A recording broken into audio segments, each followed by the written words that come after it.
aí, pessoal, nós estamos aí no mês dedicado à consagração do Senhor, um mês que a gente tem separado aí para estudar acerca da santidade, acerca do ser separado para Deus.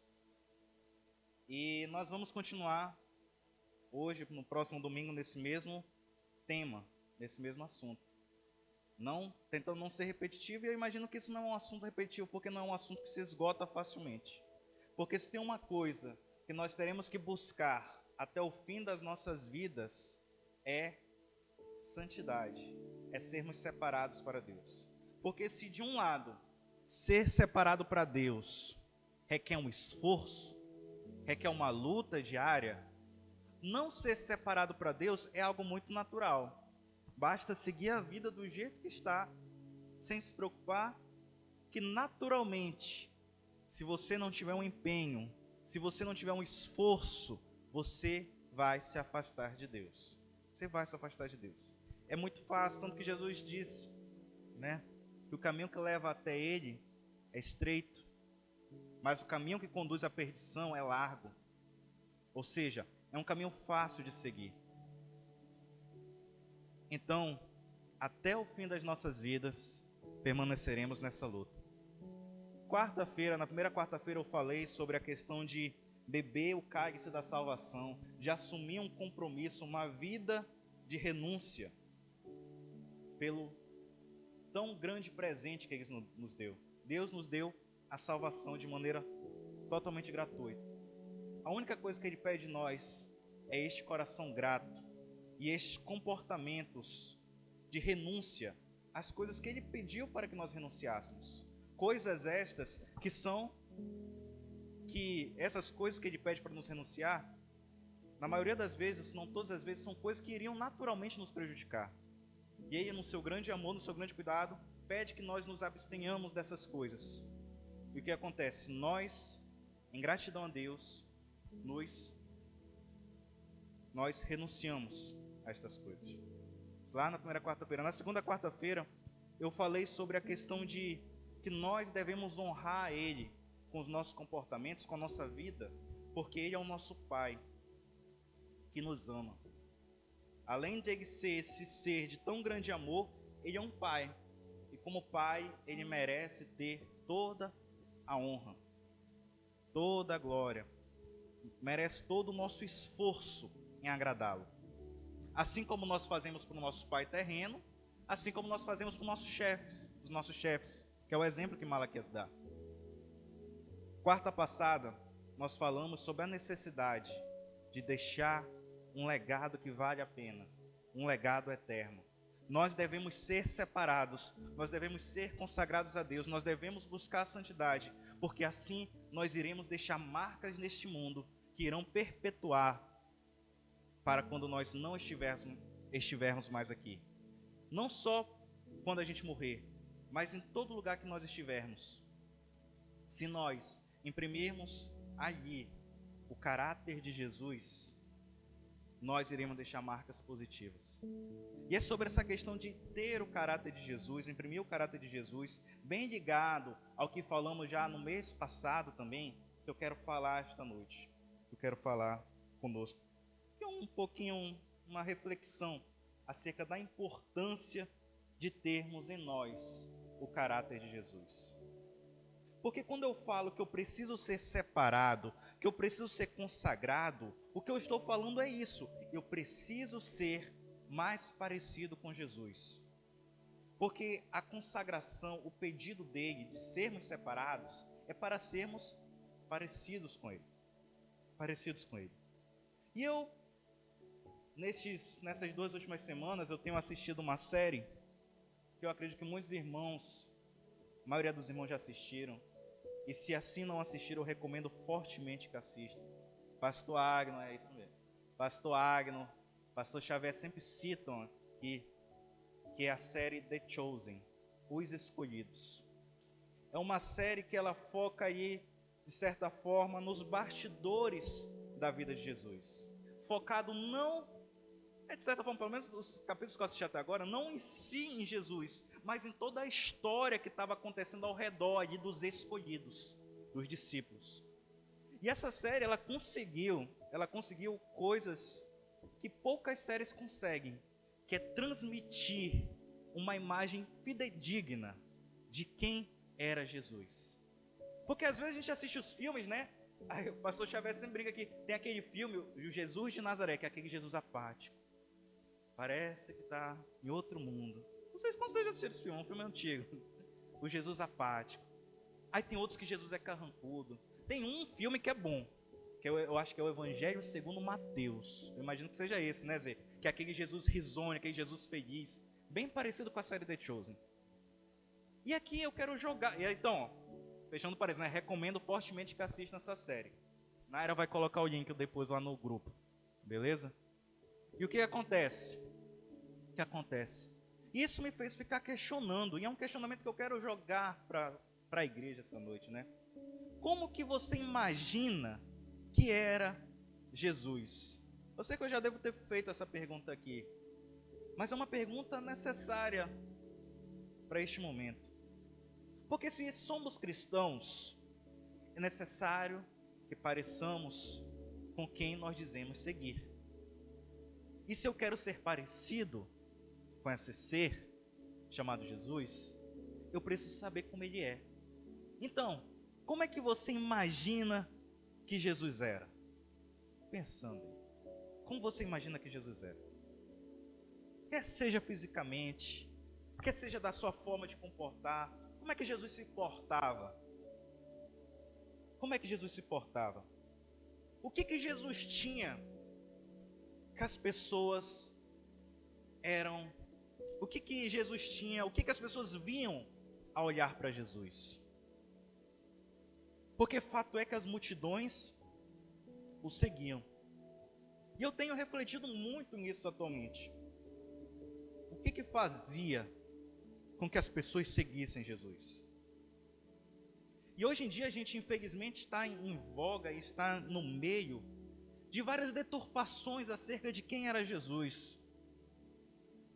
Alguns pregando um Jesus violento, outros pregando um Jesus indiferente, outros pregando um Jesus revolucionário.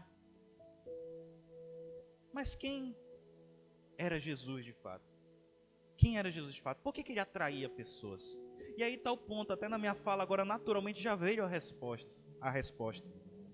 Uma coisa que eu tenho pensado muito é isso. Jesus era uma pessoa extremamente atrativa, extremamente atraente para si. E quando eu digo isso, eu não digo no sentido de beleza. Eu não digo no sentido de beleza. Eu digo no sentido de que as pessoas gostavam de estar perto de Jesus. Jesus com certeza era uma pessoa alegre, era uma pessoa amável, uma pessoa boa de se estar. Que, queridos, até nós mesmos, ninguém gosta de estar junto de uma pessoa chata. Ninguém gosta de estar junto de uma pessoa. Ninguém gosta de estar junto de uma pessoa que fica ali todo o tempo implicando, que fica todo o tempo enchendo de regras e regras e regras, que fica todo o tempo colocando pressão. Ninguém gosta. Ninguém gosta. Tanto que recentemente eu não sou muito de comentar não as coisas nas redes sociais, até Facebook, pode ver, vocês não me veem mais no Facebook, eu não tenho mais Facebook. Instagram eu vejo só pelo computador, não tenho mais no celular também. A única rede que eu tenho, que eu uso, é o TikTok. TikTok eu acho muito legal, tem uns vídeos engraçados, entendeu? Ainda não tem esse veneno que tem nas outras redes sociais, essa malícia, esse ódio. Pelo menos no meu feed não tem. No meu feed é mais vídeos engraçados mesmo. É vídeo engraçado, é vídeo de queda. Eu rio muito com. A pessoa caiu, eu rio muito. Eu sei que é errado. É vídeo de queda, é vídeo de gato. O que mais tem vídeo de gato no meu feed? Gato pra tudo quanto é lá. Mas apareceu um vídeo lá. Era de uma igreja, não lembro o nome, nem vi se tinha o nome. Mas era uma igreja daquelas que o ministrante, o preletor, cheio, fazendo um terrorismo mesmo com as pessoas. Ameaçando ali, olha, vão para o inferno, todos vocês. Aquela coisa bem pesada, bem isso. Eu fiquei pensando, aí eu não comento, mas eu comentei. Esse eu comentei. eu comentei assim, esse não é o Jesus que eu conheço. Esse Jesus punitivo, esse Jesus que está todo o tempo querendo me jogar no inferno, não é o Jesus que eu conheço. O Jesus que eu conheço é um Jesus amoroso. É um Deus atrativo, atraente. E eu creio fortemente nisso, querido. E a Bíblia fala, Deus não tem prazer no sofrimento. Deus não tem prazer em punir. Deus não tem prazer na maldade. Deus não tem prazer no ódio. Deus não tem prazer na violência, na injustiça, na deslealdade. Jesus não tem prazer nessas coisas. E nós como cristãos, nós como pequenos cristos, devemos também buscar todo o tempo não termos prazer nessas coisas. Não termos essa queda, essa predisposição para essas coisas que nós sabemos que são contra aquilo que Jesus pregava, aquilo que Jesus ministrava. Mas é como eu falei, nós naturalmente somos levados para o caminho largo. Nós naturalmente somos levados para o caminho da maldade, para o caminho da violência, para o caminho do ódio. E nós devemos estar atentos. Nós devemos estar continuamente nos analisando.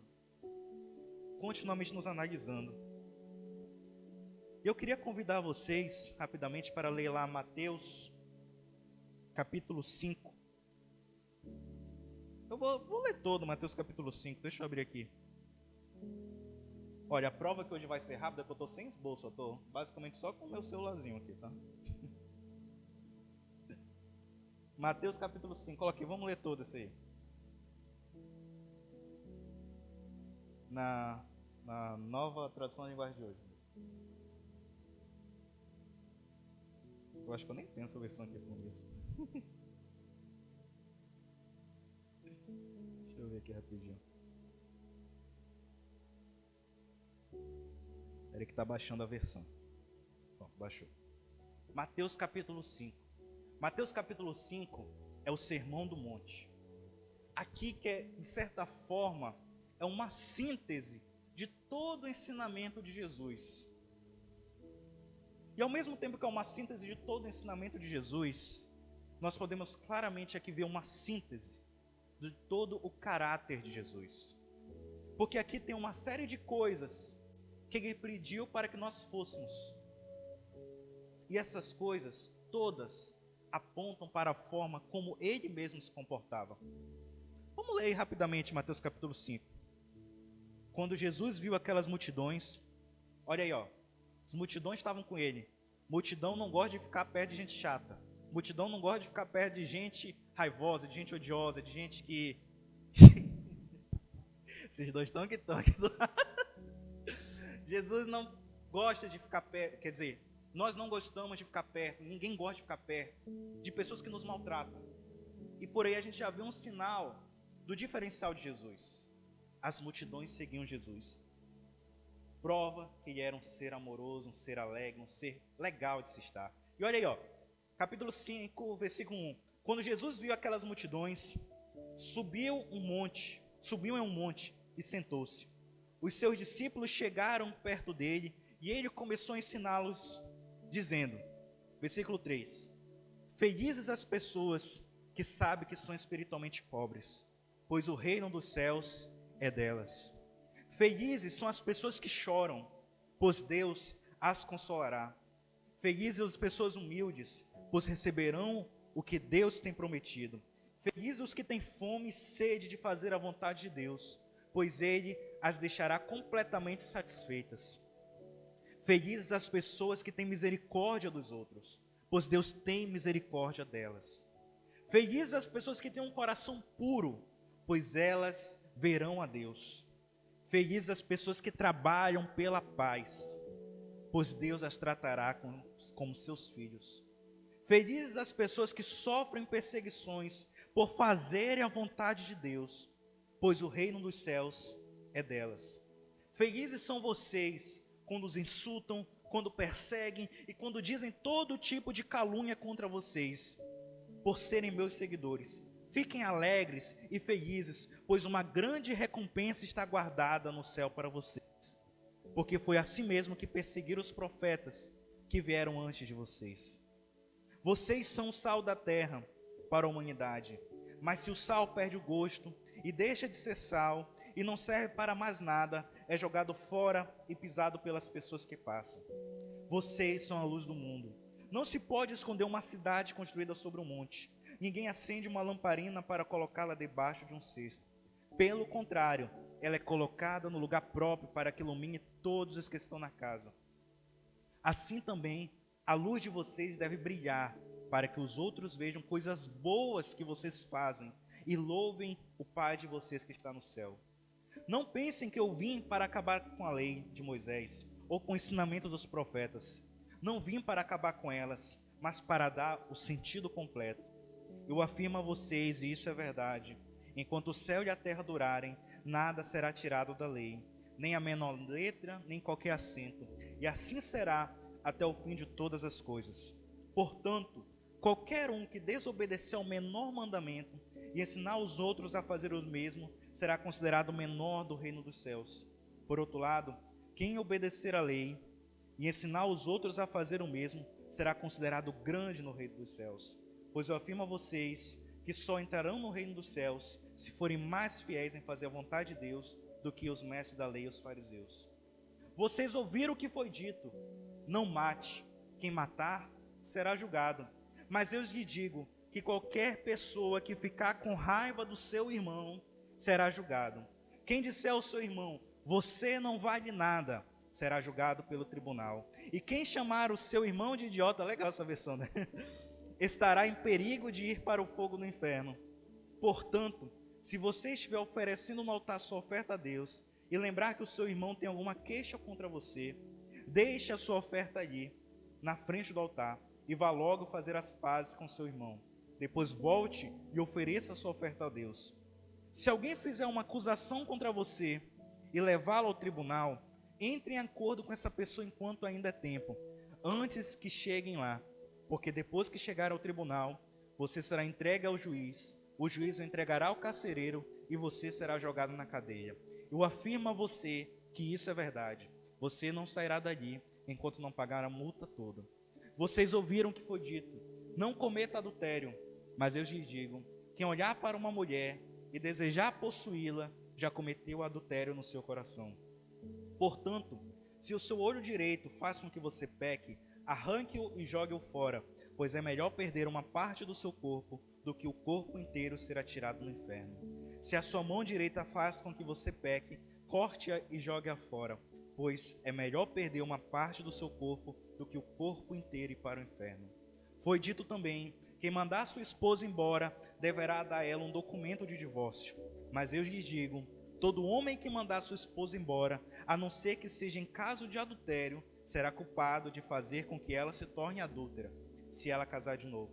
E o homem que casar com ela também cometerá adultério. Vocês ouviram o que foi dito aos seus antepassados: não quebre a sua promessa, mas cumpra o que você jurou ao Senhor que ia fazer. Mas eu lhes digo, não jurem de jeito nenhum. Não jurem pelo céu, pois é o trono de Deus, nem pela terra, pois é o estrado onde estão seus pés, nem por Jerusalém, pois é a cidade do grande rei. Não jurem nem mesmo pela sua cabeça, pois você não podem fazer com que um só fio de cabelo fique branco ou preto. Que o sim de vocês seja sim, e o não seja não, pois qualquer coisa mais que disserem vem do maligno. Vocês ouviram o que foi dito: olho por olho, dente por dente. Mas eu lhes digo, não se vinguem dos que fazem mal a você. Se alguém lhe der um tapa na cara, vire o outro lado para ele bater também. Se alguém processar você para tomar a sua túnica, deixe que leve também a capa. Se um dos soldados estrangeiros forçá-lo a carregar uma carga por 1 quilômetro, carregue a 2 quilômetros. Se alguém lhe pedir alguma coisa, dê. E se alguém lhe pedir emprestado, empreste.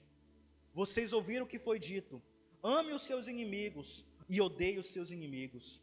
Mas eu lhes digo, amem aos seus inimigos e orem pelo aquele que vos persegue, para que vocês se tornem filhos do Pai de vocês que está no céu.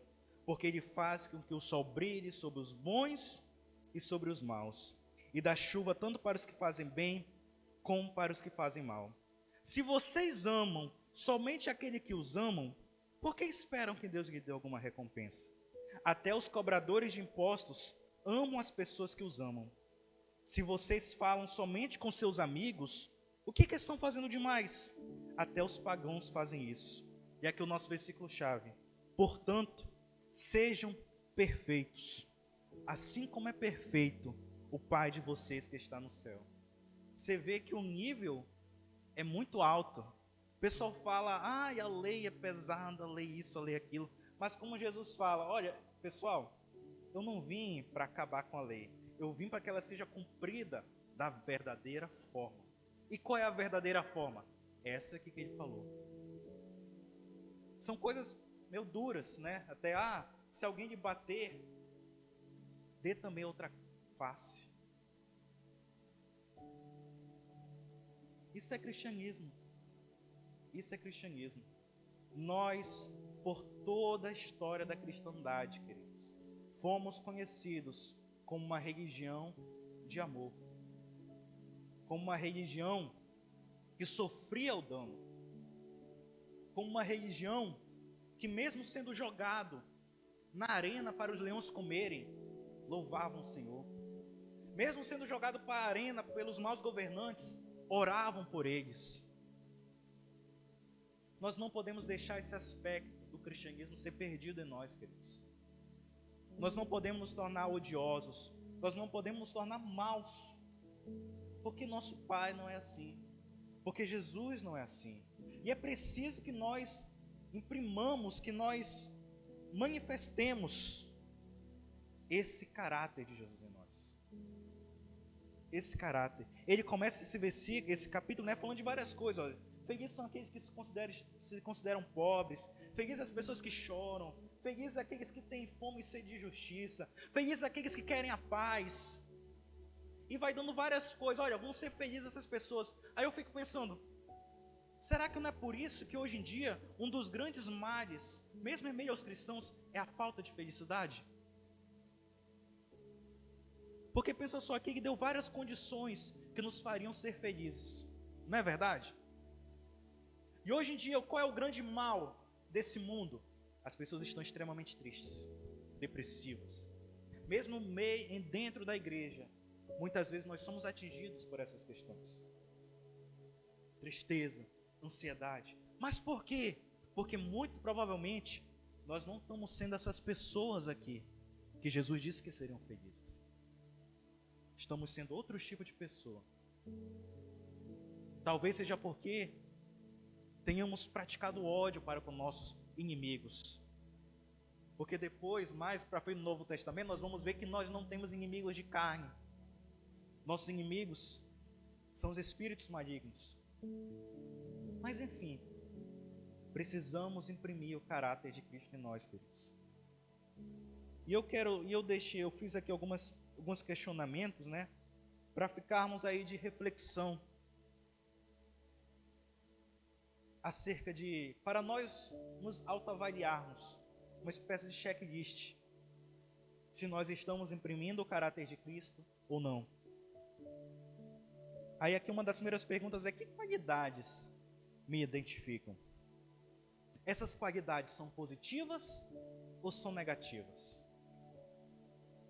Se eu pedisse para alguém lhe descrever, alguém ali do seu convívio, a maioria das características seriam positivas ou seriam negativas?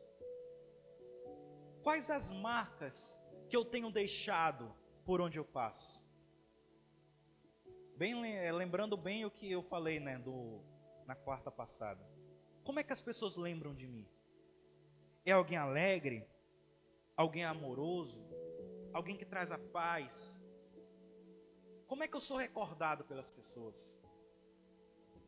Quando as pessoas ouvem o meu nome, o que elas pensam? Fulano de tal.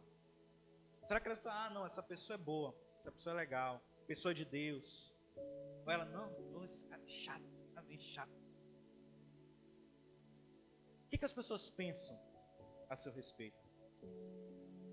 Quando os seus valores, seus princípios são testados, são colocados à prova, você os mantém ou você os muda rapidamente? Ou você explode? Você fica reativo demais ou você afrouxa demais? Como é que está a sua situação em relação aos seus princípios, aos seus valores, aos princípios cristãos? Diante das pressões da vida, parece dar uma entrevista de emprego, né? Como é que você se comporta diante das pressões da vida? Você é reativo? Você explode? Ou você sabe confiar em Deus? Como é que é? Não precisa responder não, isso aí é para a gente ficar pensando, para a nossa autoanálise, por assim dizer. Como eu tenho me comportado de modo geral? E a partir disso eu vou verificar, está parecido com o modelo de pessoa que Jesus estabeleceu lá em Mateus capítulo 5, que foi o que acabamos de ler? Ou está totalmente diferente? Ou está oposto àquilo? De toda forma, uma coisa eu garanto, uma coisa eu tenho certeza a seu respeito e ao meu respeito: ainda não atingimos o 100%. Ainda não atingimos a plenitude do ser perfeito. O apóstolo Paulo mesmo fala isso. E olha que era o apóstolo Paulo, que ele ainda não tinha conseguido alcançar essa plenitude do ser perfeito. Mas o que cabe a nós? Cabe a tal da santificação. Santificação é exatamente isso. Santificação, consagração, não é o não pecar, não é o parar de repente pecar, é o processo que me leva até a perfeição. Ou seja, durante toda a nossa vida, nós vamos ficar nesse processo de santificação. E nós não podemos parar isso, queridos. Nós não podemos parar. Porque você perde a luta, perde a batalha quando você desiste. Mas enquanto você está na luta de por ser uma pessoa melhor, dia após dia, você está vencendo a batalha. Você está vencendo a batalha. Só perde quem desiste. Parece um jargão assim, mas é verdade. Nesse caso aqui, só perde quem desiste. Ah, pastor, já tentei parar esse pecado, não consigo. O importante é continuar tentando parar. Talvez você nunca vai conseguir vencer esse pecado. Pode acontecer. Mas o que vai valer, o que vai contar, é a sua insistência de não se render a esse pecado. É a insistência de não se deixar ser escravo deste pecado. Isso que é santificação. É isso que ele pede lá no versículo, eu acho que é o último versículo, é no 48, né? Portanto, sejam perfeitos, assim como é perfeito o Pai de vocês que está no céu.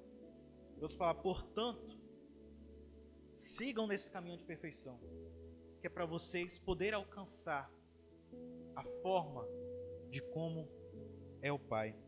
De como é o Pai. Eu queria que, para encerrar, o Ministério de Louvor já pode até subir aí. Quer dizer, vem para cá. Antigamente era subir, né? Antigamente subia. O Ministério de Louvor pode até ir para frente. Eu queria encerrar aqui rapidamente com 5 pontos que podem nos auxiliar a ter cada vez mais o caráter de Cristo em nós. O primeiro diz assim, ó, atenção aqui, ó. O primeiro diz assim: conheça bem os atributos de Cristo. Precisamos conhecer bem aquele que seguimos. Jesus Cristo tinha um caráter e uma personalidade sem igual. Como nós vimos aqui, né? Ele era paciente, ele era manso, humilde, gentil, amoroso, altruísta, obediente ao Pai. Nós precisamos conhecer cada vez mais como Jesus era. E conhecendo cada vez mais como Jesus era, nós vamos saber o modelo a quem seguir. Agora, se nós não conhecemos a Jesus, se nós não sabemos a sua característica, como que nós vamos saber se estamos indo pelo caminho certo? Como eu dizia, eu acho que era o gato da Alice no País das Maravilhas, né? Se eu não sei para onde eu quero ir, qualquer caminho serve. Então é preciso que eu saiba as características de Jesus. E além disso, né, o segundo aqui, é preciso que eu me esforce em seguir os conselhos de Cristo, em imitar o seu exemplo, em guardar os seus mandamentos. Queridos, eu já ministrei isso aqui uma vez. Cristão, ele tem que se parecer com cristão.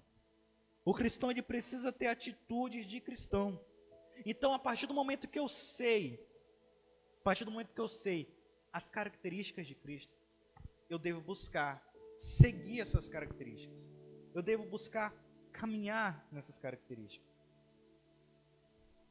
Outro aqui que eu coloquei, cultive ter pensamentos dignos. Como assim? Por que isso, pastor? Os pensamentos, isso é ciência, os pensamentos antecedem as nossas ações. Eu não posso querer ter ações boas, eu não posso querer ter ações estando cheio daquilo que é mal, estando cheio de morte, estando cheio de violência, de ódio e de qualquer outra coisa que você sabe que te afasta de Deus.